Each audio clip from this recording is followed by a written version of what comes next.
가슴이 벅찰 만큼 정말 감동적인 찬양 감사를 드립니다. 이 태능교회 찬양대가 정말 유명하다는 말을 들었는데 부임 전에 그렇게 많은 목사님들이 말씀하시더라고요. 이 단에 서면 가슴이 터질 것 같은 그런 마음을 가지고 서게 된다. 이렇게 감동적일 줄 몰랐습니다. 정말 귀한 찬양으로 하나님께 영광 돌려주셔서 감사드립니다. 이 좋은 날 자꾸 눈물이 나네요. 아유. 먼저 성경 말씀 하나 보고 시작하도록 하겠습니다. 야고보서 1장 2절 말씀입니다. 내 형제들아 너희가 여러 가지 시험을 당하거든 온전히 기쁘게 여기라. 여러분, 제가 이 태능교회 담임이라는 직분이 주어진 것은 어떻게 보면 제 인생 최대의 위기이자 어떻게 보면 제 인생 최대의 시험입니다. 저는 지금 마치 인턴으로 돌아가서 처음 목회 나올 때 그 두렵고 떨리는 심정으로 되돌아가는 경험을 하고 있습니다. 그래서 저는 지금 제 인생에서 가장 하나님 앞에 겸손한 자세로 구하고 물으면서 하루하루 살아가고 있습니다. 철저하게 신앙의 힘으로 살려고 몸부림치고 있습니다. 왜냐하면 저에게 이 태능교회는 제가 도저히 감당할 수 없는 교회이기 때문입니다. 그래서 여러분들은 모르실지 모르겠지만 제가 느끼는 이 부담감은 이루 말할 수 없이 큽니다. 근데 주님은 이것을 기쁘게 여기라고 합니다. 그런데 그냥 기쁘게 여기는 것이 아니라 온전히 기쁘게 여기라고 말씀하고 있습니다. 근데 왜 그래야만 할까요?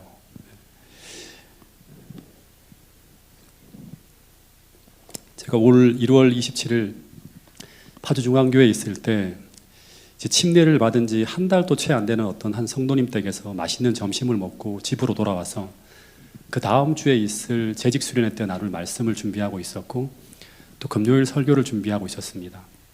근데 그때 우리 박진우 목사님으로부터 한 통의 전화가 걸려왔는데 그 전화 내용이 뭔가 하면 형 발령 났어요 하는 거예요. 저는 농담하지 말라고 그랬어요. 왜냐 그러면 제가 발령받은 지 3년밖에 안 되는 상황이었고 또 교회가 3년간 너무나 좋은 흐름을 타고 있었기 때문에 절대 인사 발령은 안 날 것이라고 확신하고 있었기 때문에요. 근데 더 놀라운 것은 제가 태능교회의 담임 목사로 부름을 받았다는 이야기를 들었을 때 처음에는 부목사 정도면 생각을 할 수 있는데 담임 목사라고 하는 얘기를 들었을 때 저는 정말 아무 생각도 할 수 없을 만큼 그냥 얼어붙어 버렸습니다. 마치 모세가 시내산에서 하나님으로부터 부름을 받았을 때 그리고 예레미야가 부름을 받았을 때 그들이 모두 한결같이 주님 앞에 떨며 주저하며 했던 말이 뭔가 하면 주님, 저는 그 일에 적합한 사람이 아니라고 하는 그 말이 무슨 말인지 이제야 이해가 되었습니다.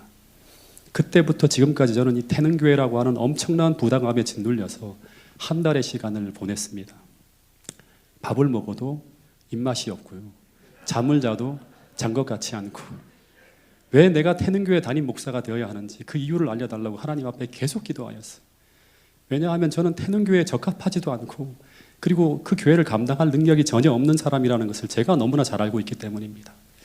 여러분, 제가 첫날 새벽 기도회 때 보셨죠? 제가 얼마나 떨며 이렇게 섰는지. 네.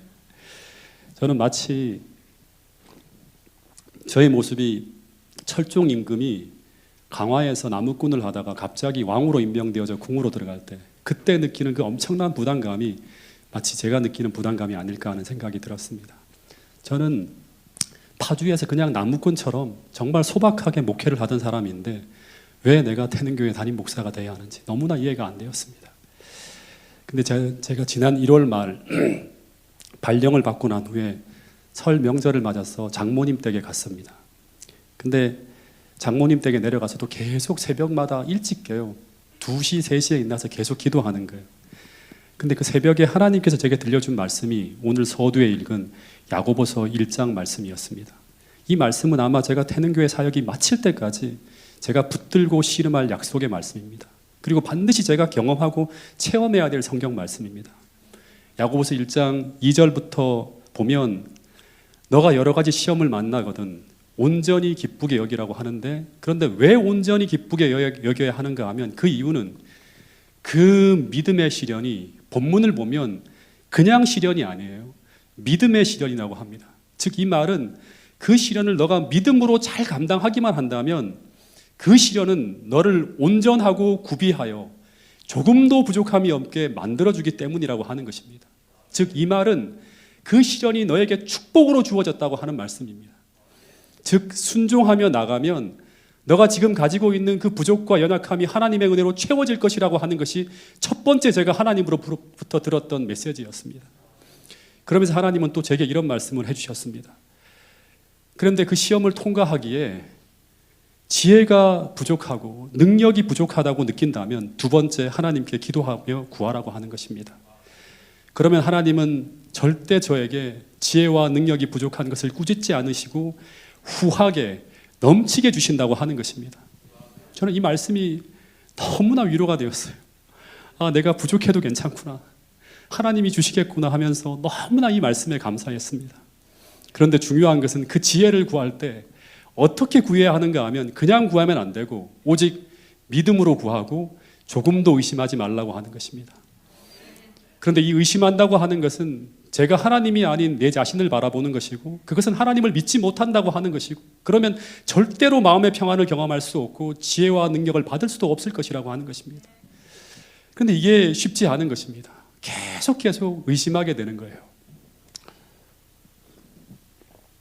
그래서 저는 이 말씀을 붙들고 한 달여 시간, 그 어느 때보다도 간절하게 기도하며 한 달의 시간을 보내게 되었습니다. 엄청난 시간을 쏟아부으면서 몸부림치며 기도하고 마치 굶주린 사람이 말씀을 흡입하듯이 온 사방의 말씀을 찾아 읽었고요. 그러면서 한 달의 시간을 보내게 되었습니다. 그러면서 그 한 달여 시간을 통해 제가 배운 것이 이것입니다. 여러분, 그리스도인은 무엇으로 사는가 하는 거예요. 답은 우리가 잘 알죠. 그리스도인은 무엇으로 산다? 믿음으로 산다고 하는 것입니다. 그런데 오늘 우리가 믿음으로 산다고 하는 것은 무엇을 말하는 것일까요? 믿음으로 산다고 하는 것은 구하고 받아서 살아가는 삶이 바로 믿음으로 사는 것입니다. 그런데 제게 믿음으로 살아가는 것을 경험할 수 있는 가장 좋은 환경이 바로 지금 이 태능이라고 하는 환경이라고 하나님은 계속 제게 말씀하시는 거예요. 왜냐하면 제가 구하고 받지 않으면, 하나님을 믿음으로 경험하지 않으면 그 어떤 것도 잘할 수 없는 환경이 바로 태능이라고 하는 환경이기 때문입니다.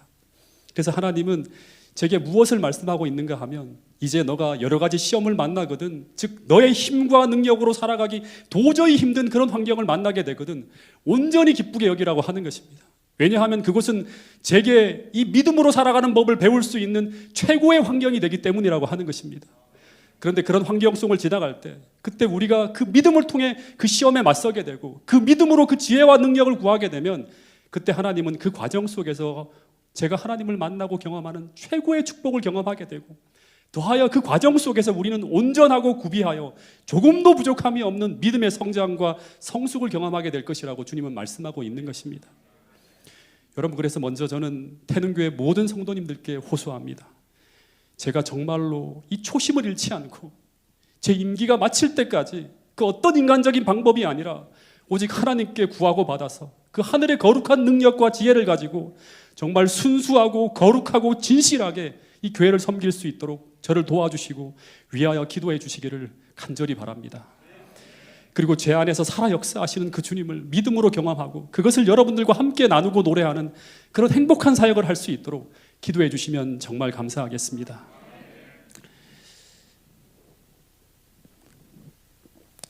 여러분, 그런데 저는 이 태능교회에 부임하면서 제가 하나님과 함께 꿈꾸는 꿈이 하나 있습니다. 그 꿈은 태능교회에서만 꿈꾸는 것이 아니라 첫 목회지인 원당에서도 어설프게 꾸었고요. 인턴 때. 두 번째 임지인 동작에서는 끊임없이 실험하면서 구체화했고, 세 번째 파주중앙교회에서 그것이 조금씩 실현되어지는 듯한 경험을 하던 그런 꿈이었습니다. 그것은 초신자부터 대부분의 모든 성도들이 오직 하나님의 말씀에 붙들려 살아가는 교회를 세우는 꿈입니다. 더하여 온 성도들이 하나님의 말씀을 그냥 글로만이 아니라 성령을 통해 삶으로 경험하고 체험하기 위해 그냥 노력하는 게 아니라 혼신의 힘을 다 기울이는 교회를 만들어가는 것입니다. 그러면서 끊임없이 회심하고 변화하며 진리로 성화되어지는 것을 경험하는 성령 충만한 교회인데, 그런데 그 교회는 어떤 교회인가 하면 바로 주님의 가르침으로 세워졌던 사도행전에 나오는 교회예요. 역사 속에 실현되어진 교회예요. 여러분, 마찬가지로 저는 이 태능교회에서도 저는 그 꿈을 꾸고 있습니다. 여러분, 이 태능교회가 지금 대한민국에서 가장 모범적이고 가장 아름답게 성장해온 대표적 교회 중에 하나인데, 그런데 이 교회가 이제 한 걸음 더 나가서 저는 이 태능교회가 이 종말의 때 세상의 모든 교회가 성서적 가치를 잃어가는 이때 주님께서 가르쳐준 그 성경에서 나오는 그 모든 가치를 담고 실현하여서 사도행전에 나오는 그 교회의 모습을 이 시대에 실현하는 것이 바로 저의 꿈이자 하나님의 이 교회를 향한 비전이라고 저는 믿습니다. 원당에서, 동작에서, 파주에서 자그마한 경험을 통해서 계속 그 가정성을 보여주셨던 그 하나님께서 이제 이 대한민국을 대표하는 하나의 상징적 교회로 세워져 있는 이 태능교회가 정말 사도행전에 나오는 그런 성도들로 채워지는 그런 교회로 거듭날 수만 있다면 지금 이 흔들리고 있는 이 위기의 한국교회를 변화시킬 그 모멘텀이 이 태능교회에서 만들어지리라 저는 확신합니다. 정말 세상의 수많은 사람들이 이 교회에서 비쳐나오는 그 진리의 빛을 보고 그리고 이 교회에서 살아가는 모든 성도들의 모습을 보면서 태능교회에 가면 예수님이 계시고 이 교회에 가면 진리를 배울 수 있다고 하는 것을 말이나 글로서만이 아니라 성도들이 살아가는 모습을 보며 경험할 수 있는 그런 교회가 바로 이 태능교회가 될 수 있기를 간절히 바랍니다. 여러분 요한복음 1장을 읽어보면 이런 내용이 나옵니다. 태초에 말씀이 계셨는데 그런데 이 말씀이 하나님이셨고 그리고 이 말씀이 육신이 되어 우리 가운데 오셨다고 하는 것이 요한복음 1장의 메시지입니다. 다시 말해 요한복음 1장의 이야기는 예수님이 하나님이시고 또한 하나님의 말씀이셨는데 그런데 그 말씀이 육신이 되어 이 땅에 오셨다고 하는 것입니다. 그런데 이 이야기는 그 하나님의 말씀인 하나님의 메시지가 피와 살이 되어 즉 삶이 되어서 우리가 사는 곳에 오셔서 그 말씀대로 살아가셨다고 하는 이야기예요. 그분이 바로 예수님이죠. 여러분 그래서 기독교는 이 요한복음 1장의 말씀을 통해 보면 말씀이 육신이 되는 종교, 말씀이 삶이 되는 종교가 바로 기독교라고 합니다.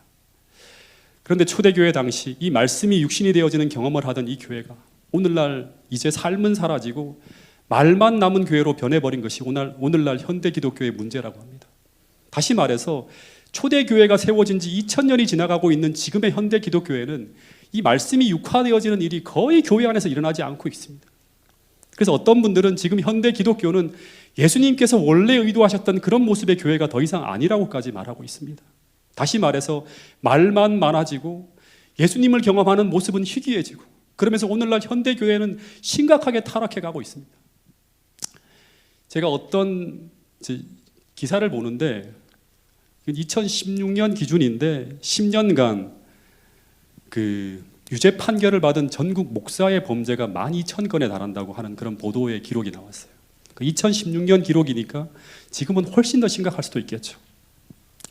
그리고 최근에 한국 대형 교회 중에 스캔들에 휘말리지 않은 교회가 거의 없다고 합니다. 당회장의 세습 문제, 금전 문제, 성 문제, 전부 도덕적인 문제로 홍역을 앓고 있는 것이 바로 지금 대부분의 교회의 모습이죠. 얼마 전에 돌아가신 분의 어떤 그런 하나의 인터뷰 기사를 제가 봤는데 그분은 한국 교회를 대표하는 한 목사님이셨어요. 근데 이분이 한 언론과의 인터뷰에서 이런 말씀을 했습니다.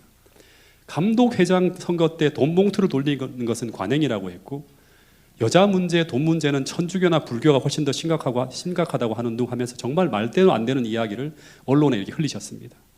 다시 말해서 이 정도의 문제는 큰 문제가 아니라는 그런 이야기를 하신 거예요. 그러면서 언론에서 난리가 난 적이 있습니다. 그래서 이런 개신교의 부패한 모습을 보면서 실망한 수많은 기독교인들이 이제 교회를 떠나가고 있고 그러면서 수많은 사람들이 진리를 찾아 방황하고 있는 모습이 지금 현재의 모습입니다. 그런데 세상이 이렇게 흘러가고 있는 이때 지금 재림교회는 무엇을 해야 될까? 제가 계속 고민하고 있는 문제예요. 여러분 재림교회가 처음 탄생하게 되는 배경이 되는 시점이 언제부터인지 혹시 아십니까? 각시대 대쟁투를 읽어보면 16세기 종교개혁이 실패하면서부터 재림교회의 필요성이 대두되어집니다. 왜냐하면 성경을 보면 이 종교개혁이 끊임없이 이어져서 이 종교개혁의 끝에 누가 오시는가 하면 주님이 오시는 거예요. 그래서 종교개혁이라고 하는 것은 무엇을 개혁하는 것인가 하면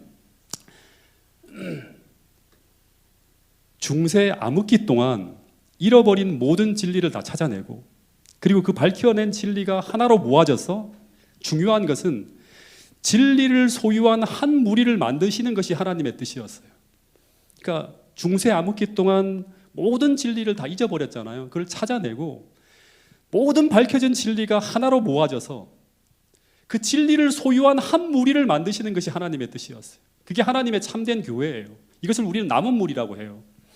그런데 이 무리가 만들어지면 이들을 통해서 주님은 진리를 잃어버린 세상에다가 그 진리를 그들을 통해 전하게 하시고 그 진리를 통해서 하나님의 참 백성을 모으시는 일을 하신 후에 주님이 이 땅에 오시는 거예요.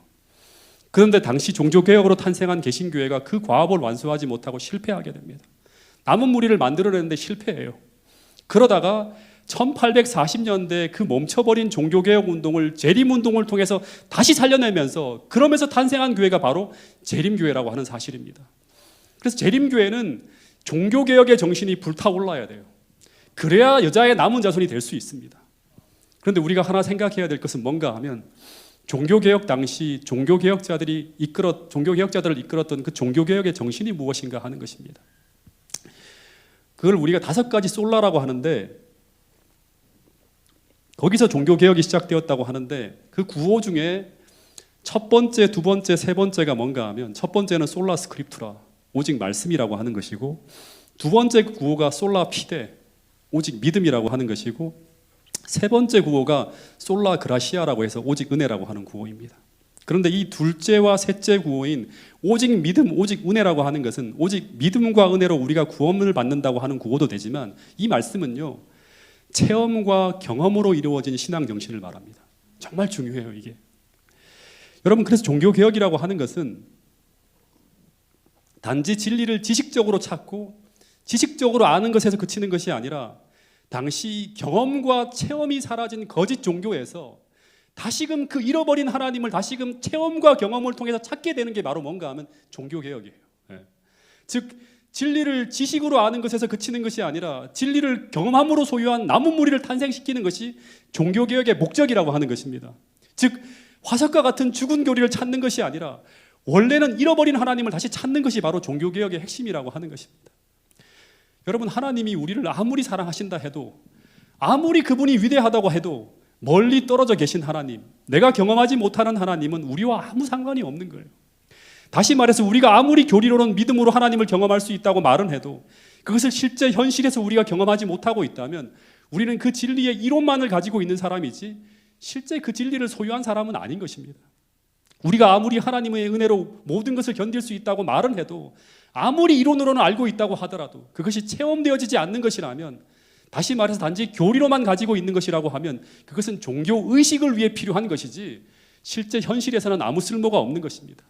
여러분 이런 신앙이 바로 중세시대 의식 중심의 신앙이고 이런 신앙이 예수님 당시에 형식주의에 빠진 유대교의 모습이고 그리고 이런 신앙이 바로 이제 종말에 타락한 기독교의 모습이라고 하는 것입니다.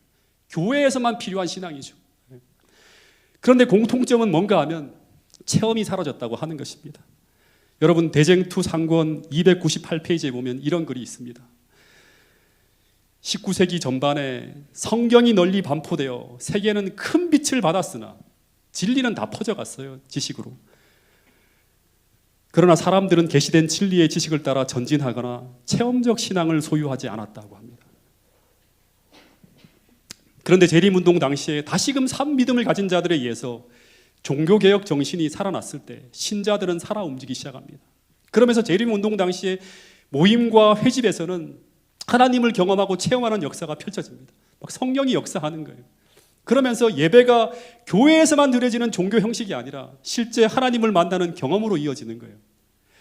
그래서 그때 그 하나님의 은혜로 참된 회개가 일어나고 변화가 일어나면서 그들은 하나님을 만나는 경험을 해요. 재림운동 당시에. 제가 엘렌 화이트의 자서전을 참 좋아하는데 당시 상황을 묘사한 한 표현을 빌리면 그 시대의 재림교인들은 마치 하늘이 땅으로 내려온 듯한 느낌을 가지며 살아갔다고 합니다. 하늘이 땅으로 맞닿아 있는 듯한 느낌. 여러분 그런데 이 경험을 했던 교회가 바로 재림교회라고 하는 것입니다. 그리고 이 경험을 지속적으로 이어가던 교회가 바로 사도행전에 등장하는 교회라고 하는 것입니다. 여러분 그런데 이 마지막 시대에 우리는 다시금 이런 경험 속으로 들어가야 한다고 하는 것입니다. 그래서 우리가 가진 그 진리가 우리의 삶 속에서 영광스럽게 드러나야 한다고 하는 것이 바로 여자의 남은 무리를 향한 하나님의 요구라고 하는 것입니다. 주님은 그런 사람들이 모여있는 그런 영광스러운 교회를 이 종말의 때 다시금 이 땅에 세우시기를 원한다고 하는 사실을 우리 모두가 잊지 않게 되기를 간절히 바라겠습니다. 대쟁투 학원에 보면 이 존 웨슬리의 경험이 나옵니다. 이 존 웨슬리는 하나님의 은혜를 체험하지 못하고 아주 메마른 신앙을 하던 그런 사람이었는가 봅니다. 그러다 이 사람이 선교사로 미국으로 가는 배를 타고 가다가 보헤미아인들을 만나게 돼요. 근데 거기서 이 웨슬리는 이 보헤미안인들에게서 자신이 가지고 있지 못한 두 가지의 모습을 봅니다. 하나는 뭔가 하면 그 사람들은, 영국 사람들은 아무도 행하고 있지 않은 비천한 일들을 막 해요. 그러면서 항상 겸손한 증거를 보여주었다고 합니다. 하나님의 은혜를 체험하고 믿음으로 살아가는 사람들의 모습 속에 첫 번째 나타나는 게 뭔가 하면 아주 겸손한 모습이에요.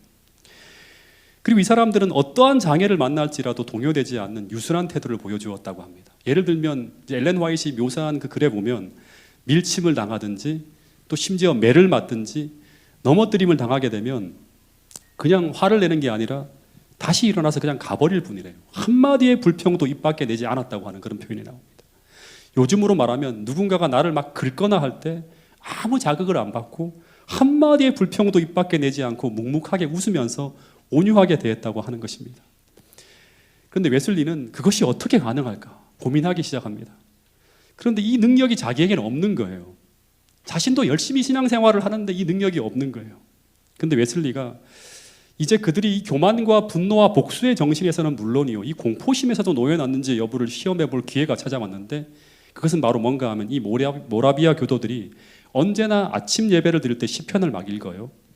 그런데 그 시편을 읽을 때 갑자기 바다가 막 거칠어지면서 큰 노시 막 지켜집니다. 그리고 파도가 배를 삼킬 듯이 가판 위로 막 그 몰아쳐 들어와요. 그때 수많은 영국인들 사이에서 막 떠들고 부르짖는 소리가 막 들려오는데, 그때 이 모라비아 교도들은 조용하게 송영을 계속했다고 해요. 그러니까 하나님을 계속 부르는 거예요. 그래서 그 후 웨슬리는 그들 중 한 사람에게 이렇게 물어보았다고 합니다. 당신들은 무섭지 않았나요? 라고. 그랬더니 그 사람들이 말하기를 하나님의 은혜로 조금도 무섭지 않았다고 말했다고 합니다. 그리고 이 요한 웨슬리는 그러나 부인들과 아이들은 무서워하지 않았습니까? 라고 또 물어보았대요. 그러자 그 사람들이 아주 부드러운 어조로 이렇게 대답을 했다고 합니다. 아니요, 우리 부녀들과 아이들은 죽는 것을 두려워하지 않습니다. 그런데 무엇 때문에 죽는 것도 두려워하지 않는가? 그들은 오직 그리스도를 믿는 믿음으로, 그리고 그리스도께서 주시는 그 은혜와 은총을 받음으로 솔라 피데 솔라 그라시아를 실제 경험하고 있는 것이죠. 근데 이 요한 웨슬레는 당시 배가 침몰하기 직전으로 흘러가고 있을 그때 이 웨슬레는 아직 자기가 하나님과 더불어 화평의 보증을 가지고 있지 못함을 깨닫고 심하게 두려워했다고 하는 기록이 거기 나와 있습니다. 다시 말해서 한 사람은 진리의 지식은 가지고 있었지만 오직 믿음과 은혜로 구원을 얻는 그 하나님을 경험하는 삶 속으로 들어가지 못했다고 하는 것이고, 또 한 무리는 진리의 지식을 믿는 믿음과 은혜로 하나님을 경험하는 구원의 삶 속으로 들어가서 그 하나님을 경험하고 있었다고 하는 것입니다. 여러분, 또다시 말씀을 드립니다. 종교 개혁자들은 단지 죽은 지식만을 찾아내는 개혁자들이 아니라 산 경험의 지식을 체득한 사람들이었다고 하는 것입니다. 즉 그들은 잃어버린 지식과 진리만을 찾는 것이 아니라 잃어버린 하나님을 다시 찾은 사람들이 바로 누구인가 하면 종교개혁자들이라고 하는 것입니다. 여러분, 그래서 하나님은 이 종교개혁이 멈춰진 시대에 다시금 재림운동을 통해서 또다시 그 진리를 삶에 담기 위해서 삶을 개혁하는 무리, 하나님의 산 지식을 소유한 남은 무리를 탄생시키기 위해서 태어난 교회가 바로 무슨 교회인가 하면 재림교회라고 하는 사실입니다. 여러분, 그런데 재림교회가 탄생한 지 160년이 지나가고 있습니다. 재림교회의 위기는 바로 이 종교개혁의 정신이 사라지고 있다고 하는 것입니다. 여러분, 몇 년 전에 제가 어떻게 하다가 이렇게 방송을 좀 하다 보니까 일요일 교회에서 개혁하신 분들이 이제 방송을 보시면서 저한테 전화를 한 통을 걸어왔어요. 그분들은 정기적인 모임을 갖고 있다고 하는데 와서 도와달라고 하는 것입니다. 근데 이분들이 하신 말씀이 제게 엄청난 충격을 주었어요. 이분들은 일요일 교회에서 안식일 진리를 깨닫고 개혁하여서 재림교회로 넘어오긴 했대요. 그런데 그들이 재림교인이 된 이유는 진리대로 살고 싶어서 재림교인이 됐대요. 이곳으로 왔는데, 그런데 막상 교회에 나가보니까 이 교회가 재림을 준비하지 않고 있고 더하여서 진리대로 살고 있는 것 같지도 않다고 하는 거예요. 그러면서 이분들이 스스로 살아남기 위해서 어떻게 하는가 하면 그분들이 따로 수요일 날 모여요. 자체적으로 어디서 모여서 공부를 하고 있다고 하는 얘기를 하는 거예요. 그러면서 저한테 와서 좀 도와달라고 하는 거예요. 매 수요일마다 그분들은 예언의 신을 가지고 스스로 읽고 연구하면서 서로 뜨거움이 식지 않도록 유지하려고 노력하고 있다고 하는 그런 말씀을 하시는 거예요. 근데 여러분, 지금 이런 분들이 지금 세상 도처에 깔려 있다고 하는 사실을 기억해야 됩니다. 지금 기독교가 흔들리면서 어디에 진리가 있는지 찾고 있는 분들이 사방에 깔려 있다고 하는 것입니다. 여러분, 이들을 찾아 구원해야 될 사명이 바로 누구한테 있는가 하면 바로 우리에게 있다고 하는 사실입니다. 근데 지금 이 절박한 시기에 이 사명을 감당해야 될 교회가 잠들어 있다고 하는 것입니다. 여러분, 우리가 교회를 성장시키려고 하는 목적이 무엇입니까? 단순히 대한민국 최고의 교회가 되기를 바라는 소망 때문입니까? 여러분, 재림교회가 이 땅에 세워진 목적은 1800년대 재림운동이 실패한 운동이 아니라 그 운동이 어떤 운동이었는지를 다시금 올바르게 해석해주는 빛을 받아서 계시록 10장에 온 세상에 다시 예언하여서 주의 오실 길을 예비하기 위해 이 땅에 세워진 교회가 바로 재림교회입니다. 즉 재림운동을 다시 일으켜내야 될 사명이 놓여진 교회가 바로 재림교회라고 하는 것입니다. 여러분, 이 일을 위해 우리는 진리를 삶에 담고 살아가는 남은 무리가 되어야 된다고 하는 사실입니다. 진리를 지식으로 가지고 있는 게 아니라 삶에 담고 소유한, 진짜 진리를 소유한 사람이 되어야 한다고 하는 것입니다. 즉 우리 하나하나가 노아 시대처럼 구원의 방주를 짓는 일에 동참해야 되는 것입니다. 그 방주의 한 재료가 바로 누구인가 하면 여러분 한 분 한 분이라고 하는 사실입니다. 여러분, 그 구원의 방주가 완성되어져야지만 하나님은 노아홍수 직전에 수많은 생명체를 성령의 바람을 통해 그 구원의 방주 안으로 인도했던 것처럼 오늘날 진리를 찾고 있는 수많은 백성들을 이 교회로 보내주실 것을 저는 확신합니다. 여러분이 본연의 목적을 회복해야지만 주님은 이 교회에 성령을 부어주실 것입니다. 여러분, 정말로 이 마지막 시대에 수많은 사람들이 바벨론에서 나오려고 하고 있습니다. 그래서 어디에 진리가 있는지 그 진리를 찾아 방황하고 있는 수많은 무리들이 세상을 떠돌고 있다고 하는 사실을 우리는 기억해야 됩니다. 여러분, 이때 우리는 무엇을 해야 될까요? 여러분, 우리가 다시금 각성해서 주님이 이 땅에 재림교회를 세우신 그 본연의 목적으로 돌아가기 위해 최선을 다하는 태능교회 모든 성도들이 되실 수 있기를 간절히 바랍니다. 여러분, 저는 이 길에 헌신할 것입니다. 여러분, 이 길에 협력하여서 정말 세상에 희귀하지만 성서적인 교회의 모델이 될 수 있는 교회, 한국교회의 희망이 될 수 있는 교회, 그런 교회를 세워서 정말 늦은비 성령의 빗방울이 이 교회에서 시작되어지는 그런 영광스러운 경험을 우리 모두가 꼭 이 교회에서 누리고 경험할 수 있게 되기를 간절히 바랍니다. 여러분, 그 일에 헌신하기로 결심하신다면 그 결심을 모두 일어섬으로 표현해 주시기를 간절히 바라겠습니다. 여러분, 다 같이 일어나서 우리 하나님 앞에 이 결심을 하나님 앞에 헌신을 통해서 표현해 주시면 감사하겠습니다. 말씀을 줄이겠습니다.